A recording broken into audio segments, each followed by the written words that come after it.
La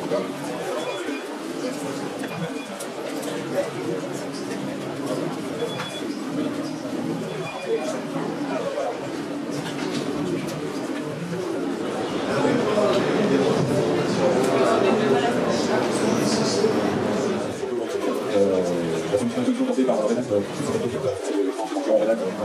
par exemple, donc il y a une vraie convergence, facilité bien sûr, parce que la brictisation et du TVM dans les deux cas, donc l'intégration est facilitée, de par cet existant d'application commun, et puis si partenaire la sécurité de la c'est des gens qui ont vraiment zéro temps à passer sous la contribution, et puis ça ressemble à leur petit quotidien, ça va être efficace.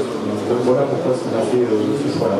Et un exemple de déploiement assez important qui fait partie de ça, c'est pour un métis. Donc ça c'est intéressant.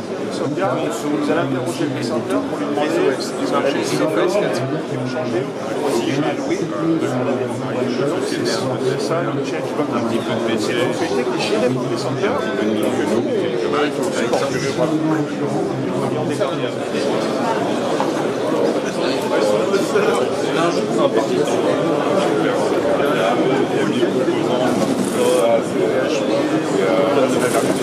Il y a la métro qui sort.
Donc, reprenons.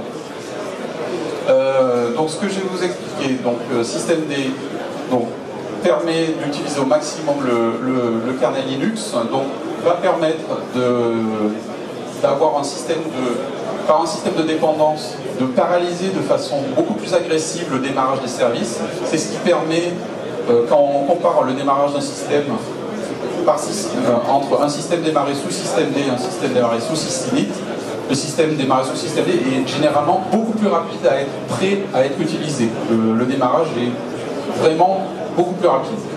Il y a aussi tout un système d'activation. Je précise que le problème que j'avais n'était pas lié à système D, parce que je vois des personnes qui rient. Je m'appelle Sébastien Roux, je suis ingénieur système. Je tiens à remercier les organisateurs ainsi que M. Desmaisons, M. Stéphanie de présenter ce dossier pour être devant vous aujourd'hui. GFI qui offre ma journée gratuitement, c'est leur part, ainsi que le SGI, le scolaire de génie informatique et les éditions ENI qui permettent de diffuser mon savoir auprès du plus grand nombre. Le problème, c'est que des fois, dans ce genre d'architecture, le nœud actif n'est pas forcément assez performant pour supporter l'intégralité de la charge qu'on lui soumet, et dans ce cas-là, il va falloir multiplier les nœuds actifs et donc changer le type de cluster, passer dans un cluster de type actif-actif, cluster flex, où tous les nœuds vont répondre aux besoins en même temps. Ce service tombe entièrement avec lui. Donc dans ce cas-là, il va falloir au moins rajouter un deuxième répartiteur de charge, qui lui prendra le relais du second en cas de défaillance. Alors que choisir? Il existe plein de solutions, beaucoup de solutions, commerciales ou non, matérielles ou non, propriétaires ou non, pour faire de la répartition de charges. Les Cisco, Barracuda, Five, Zen, Morgan, Experience, comme ça, si le serveur tombe, comme elle est partagée partout, et bien ça fonctionnera tout le temps. Alors on a vu, ça marche. LVS fonctionne, 4 lignes, 2 machines, 4 lignes, ça fonctionne. Sauf qu'on a quand même des petits soucis. Déjà, le LVS ne met pas en place l'adresse IP tout seul. Quand on monte un LVS, il faut le faire à la main. D'autres manières, par exemple, j'ai 22 répartiteurs. Il fait quoi? Sans prod, en intégration, quels sous-réseaux sont gérés? On ne peut pas se rappeler. De même, l'accès aux traces, le monitoring, voilà. Vous êtes des ingénieurs systèmes, alors y aller à la main, donc ça peut être un peu compliqué. La solution, ça pourrait être d'utiliser une interface graphique. Alors ça tombe bien puisque je développe depuis 2009 une interface graphique libre qui s'appelle Make Live. Alors je vais vous montrer juste quelques slides, question de temps. Voici par exemple ici le point d'entrée vers la gestion des répartiteurs des charges. On voit les interfaces réseau qui sont gérées, les différents 90-95% de besoins. Et bien sûr, on n'a fait que survoler le strict minimum, survoler en 20 minutes, puisque les capacités du produit sont largement supérieures à ce que je viens de vous présenter. Si vous avez des questions, je serai disponible à l'extérieur. Ensuite, je vous remercie de votre attention. Bravo.